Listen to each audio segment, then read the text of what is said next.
Hezbollah has once again been humiliated as an Israeli airstrike in southern Lebanon eliminated Hassan Abbas Eldin, a senior figure in Hezbollah's air defensive unit. This is only one of many signs that we're heading into a new era in Lebanon, and we'll tell you about another sign, the gesture that Israel made to the new president of Lebanon.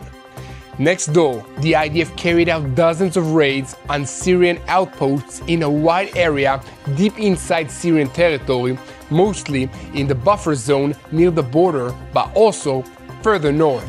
About 40,000 Syrian civilians live in this area, and Israel has been making infrastructure repairs to assist them in doing agricultural work and to improve their quality of life.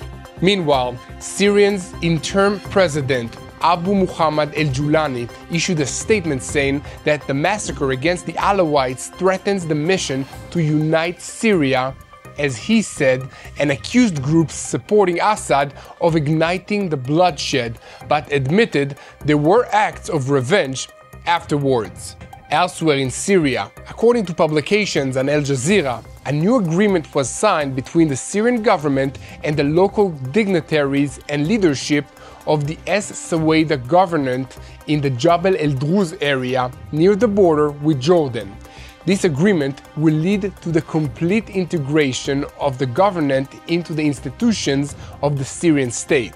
To Israel's south, the Houthis in Yemen have announced the renewal of the maritime blockade on Israel, and there is reason to be concerned that they will also renew a campaign of firing ballistic missiles at the Jewish state.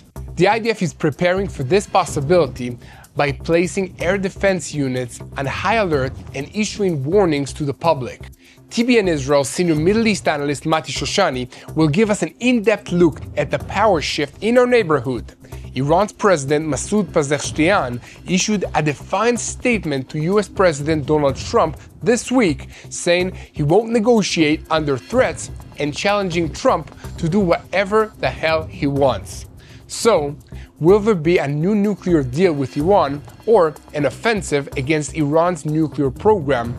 Mati will tell us all about it. And of course, we will give you the latest updates on what is happening with Hamas in the Gaza Strip, as despite Egyptian mediation attempts, Hamas is hardening its stance and insists on keeping its weapons. Hamas is on edge and simmering, and this scenario worries the IDF. Meanwhile, an agreement to release the hostages is an important step, but places in Israel before military and diplomatic challenges requiring precise coordination. As the Israeli delegation in Doha, Qatar, tries to come to an agreement, there is pessimism over implementing the Witkoff outline and a proposal for small release phases. Witkoff himself landed in Qatar to join the negotiations, but Israeli officials find it hard to believe that Hamas will agree to the updated outline from Trump's envoy to release 10 living hostages on the first day of the extension of the ceasefire. And meanwhile, during the operation in northern Samaria, IDF forces eliminated several armed terrorists. Additionally, the forces arrested 10 more terrorists, including a senior one, and destroyed vehicles armed with weaponry intended to carry out attacks. The situation is very tense and we have a lot to talk about, so let's dive into the details. I'm Yair Pinto, and this is your Boots on the Ground report about what's happening in Israel on day 523 of the war with Hamas, Hezbollah, the Houthis in Yemen, all the Shiite militias in Iraq, and all the other armed groups in this region who are operating under the command of Iran's Revolutionary Guards Corps, which is the head of the axis of evil in the Middle East.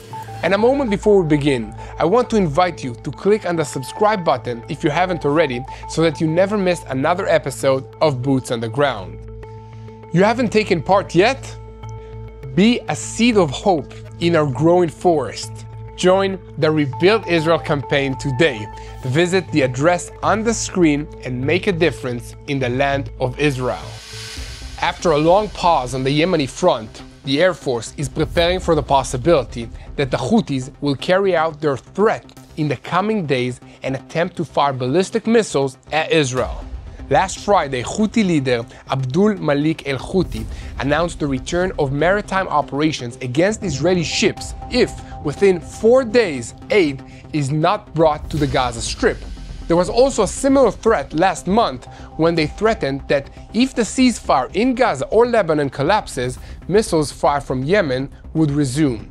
Recall also that Israel attacked the Houthis in Yemen 5 times during the war, but they are now threatening a second round despite the extensive destruction of some of their main assets.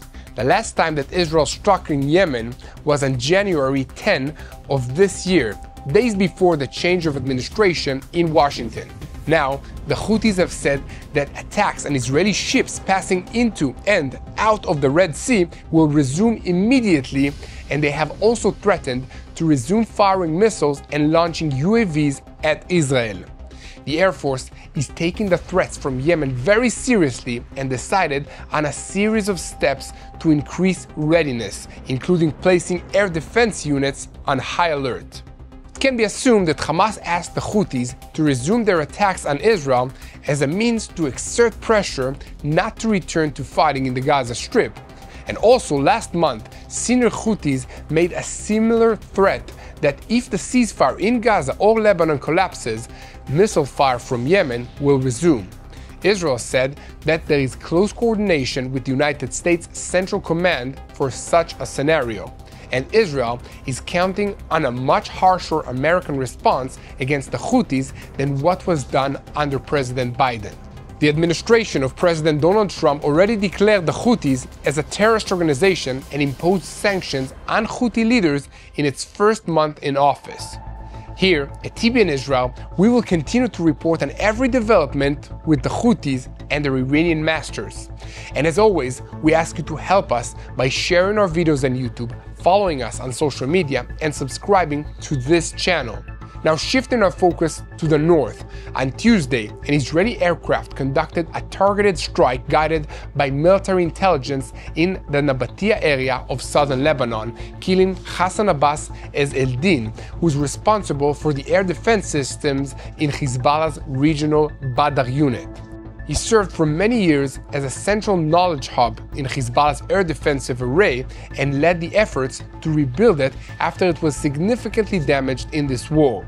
And in a related story, Israel took a diplomatic step this week that really drives home how humiliated and sidelined Hezbollah has become. 4 party talks were held on Tuesday in Naqoura, Lebanon, attended by IDF representatives and military representatives from Lebanon, the United States, and France. This meeting resulted in, among other things, the release of 5 detained security prisoners held by Israel to the Lebanese custody as a sign of goodwill, and there is hope that this initial meeting could be the first step in a process which will end up with full normalization between Jerusalem and Beirut. The release of 5 Lebanese detainees has significance beyond a trust-building gesture customary as a first step at the outset of talks between the sides. The Israeli gesture is intended to strengthen Lebanon's new president, Joseph Aoun, in Lebanese public opinion, while at the same time further sidelining Hezbollah. Releasing Lebanese detainees as the start of the talks with Israel allows President Aoun to present a significant achievement to the public and convey a message that this achievement was gained without firing a single shot, without any military confrontation with Israel, but rather through talks with Israel, something that Hezbollah has not achieved through military escalation. The next meeting, the date of which is not set yet, is planned to take place in a different format and with a different composition, including political officials, marking a strategic shift of talks between Israel and Lebanon to a political track.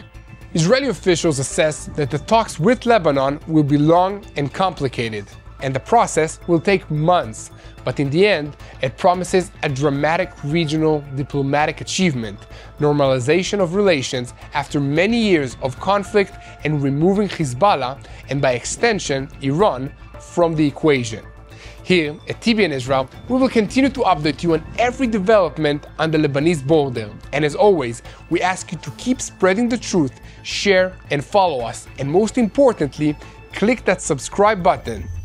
We also want to take a moment to thank some of our friends because America has always stood by Israel, and now we in Israel want to give back to our friends in the United States. That's why TBN Israel is excited to partner with AMAC, AMAC, the Association of Mature American Citizens. AMAC is a powerful voice for faith, family, and freedom, standing up for the values that unite us. By joining through tbn.org/AMAC, you unlock exclusive benefits like a subscription to AMAC Magazine, expert financial and social security insights, plus discounts on travel insurance and even health and wellness programs. It's our way of saying thank you to those who have always supported Israel. So don't wait, visit tbn.org/AMAC today. Now, we move on to TBN Israel's senior Middle East analyst, Mati Shoshani. Yesterday, Iran's President Masoud Pezeshkian issued a public challenge to United States President Donald Trump, saying, "We will not negotiate under threats. Do whatever the hell you want." Amidst the White House hints that it does not rule out an attack if Tehran does not sit down to formulate a new nuclear agreement, it appears that all the cards are being reshuffled in our neighborhood, the Middle East. Mati, take us through what's going on. Today we're once again talking about something we've discussed many times before: the Iranian Islamic regime's push for nuclear capability. For most of my lifetime, the Iranian government has been pushing for nuclear military capability.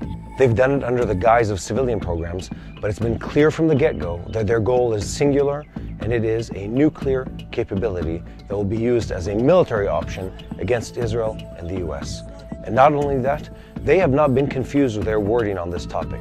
They've always said from the very first moment that their goal is to use it as a nuclear bomb against Israel, to destroy Israel, destroy the US, both the Saiyidins, according to their terminology, and bring an end to the Western lifestyle as we know it. So that's the beginning for this entire conversation. But right now we're in a very unique junction. We're at this point right now where the US relations under President Trump, together with the Iranians, together with the new Russian involvement, which is something we've been talking about lately, and of course Israel's new stance in the Middle East, which is a much more hawkish stance on these kind of issues, all of these combined put us in a unique situation where the Iranians need to decide whether they go one way or another with their nuclear program. There's an international agency, this is a world full of acronyms, it's called the International Atomic Energy Agency. They supervise the proliferation or the use or development of nuclear capabilities. They should have been supervising the Iranians, and they've tried to. They're saying the Iranians have pushed past a threshold that now allows them to be very close to nuclear level or weapons grade level enriched uranium. Now let's remind you there are three components to a nuclear bomb that will be delivered on Israel or any other country. First one is enriched uranium, the second is the warhead, and the third is the delivery method. Now the Iranians have about 1.5 of those. They have some enriched uranium, and they have mostly the delivery method. They're missing the warhead, but that is something that can be bought off the shelf from countries that are willing to depart with their technology or can be developed in a relatively short amount of time. So that's the background to where we are today.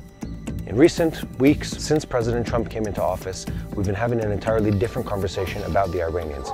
Very much unlike the Biden administration, they've been saying something very, very different. And the tune coming out of the White House is that it can go one of two very clear and distinct ways with the Iranians when it comes to their nuclear program. One way is the nuclear or the financial pressure route. Financial pressure is more sanctions, more pressure, more removing them from the international trade, more preventing them from using intermediaries and third parties and other countries to sell their oil specifically. All of that would put incredible financial pressure on the Iranian government and possibly be what would topple that government, or at least handicap them in being able to execute their web of terrorism. But there is another route that's been on the table, and the route on the table has been the military option. And that's something that the American government, together with Israel, has been floating for quite some time. Now, the Iranians haven't taken all of this pressure sitting down. They've been very proactive in stating that they don't like this type of negotiation. And at the same time, they've done something the Iranians are exceptional at, and that is to stall and pull on time. It's a tactic favored by the Iranian government. They noted that in Western countries, and specifically those with democratic elections, lose patience over time and can't for years draw out the negotiations over the nuclear treaty and their nuclear program. The West wants to reach a quick agreement. Even President Trump, even Israel, after this 15 or 16-month war at this point, even both those countries still need a quick win. We don't want to wait a year, we don't want to wait 3 years, we want it now. And the Iranians know that. And what they've been doing again and again is stalling tactics. This is something they've done countless times before. They are masters of negotiation. By the way, in the Middle East, that's a known thing. The Iranians are the people that are known for the ability to negotiate. They're the traders of this part of the world. And they've done exactly that with the international community. And the concern now is, on the Israeli side, on the American side, that is what they're trying to do again. And there needs to be a quick response to that tactic. There needs to be an incredible maximum pressure campaign by the US government with the threat of an Israeli Air Force attack combined with that will push the Iranians to stop their nuclear plan. Their Islamic jihadist movement that has set its goals and taken a course of action that does one thing and one thing only: it spreads death and destruction throughout the Middle East. And they've done so consistently. They've spent much of their finances, much of the goods, much of the best brains of their country in doing exactly that, and bringing death and destruction first to their own people, and secondly, to the Middle East. They're the people behind movements like Hamas, Hezbollah, the Houthis, and countless other destabilizing factors in this region. And a nuclear bomb for the Iranians would be an impossibility for Israel to deal with. And for once, and this is the first time in a really long time, Israel doesn't stand alone in the threat of attacking the Iranian nuclear program. The US has been incredibly strong on this topic and has promoted exactly that. There's one more big thing that is important to understand about this whole Iranian nuclear issue. For the Saudis to be part of the next phase of the Abraham Accords, for Israel, Saudi, UAE, Qatar, other countries in this region, to reach some kind of agreement of virtue, trade, and cooperation, there needs to be a resolution on the Iranian issue. You can tell that they know this means business. You can tell that they're concerned, and they should be concerned. President Trump has been incredibly strong in his statements and the actions taken against other countries. And his support for Israel defending itself against an Iranian threat has been something we've never seen before. So my hope, my prayer is that is exactly what happens. One way or another, this is something we're going to be tracking with. Make sure to follow us, to share, subscribe, and follow us also on other social networks where we make daily short updates to keep on top of everything that's happening in this part of the world. Now back to Yael Pinto. Thank you so much, Mati, for clarifying what's happening in the Middle East. Guys, keep spreading the truth, share our videos on YouTube, and follow us on social media. And most importantly, don't forget to click that subscribe button so that you remain tuned to the truth in real time.